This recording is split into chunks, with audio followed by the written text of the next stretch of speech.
In the next 2 minutes, I want to talk to you about how you shouldn't confuse activity with thought.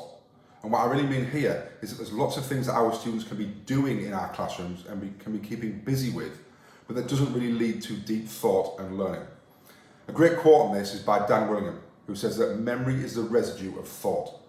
So what that means for us as teachers is we need to get our students to be thinking deeply and give our students regular opportunities, as many as we can in our lessons, to think hard and deeply about the subject content that they're studying.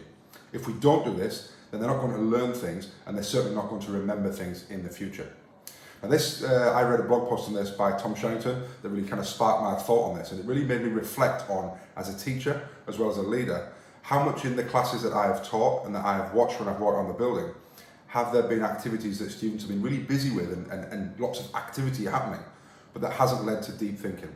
So what do I mean by that? Well, things like cutting, sticking, copying down from the board, copying out of a book, wandering around the classroom in marketplace activities, getting information to then come and write down, colouring posters, all those different types of activities that students can be really busy with, but that aren't actually leading to them having to sit and think deeply in silence sometimes about complex issues and complex subject matter.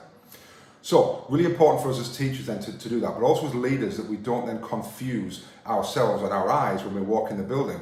We might see lots of compliance. Students are sat down, quietly, following instructions, doing exactly what they're doing, busying away doing things. But actually, how much of that behind the eyes is relating to deep thought, thinking about that subject matter, solving complex problems, etc., that's going to lead to memory. So it's really, really important as teachers and as leaders that our eyes aren't fooled into thinking that we have compliance, because that might not be engagement and deep thinking.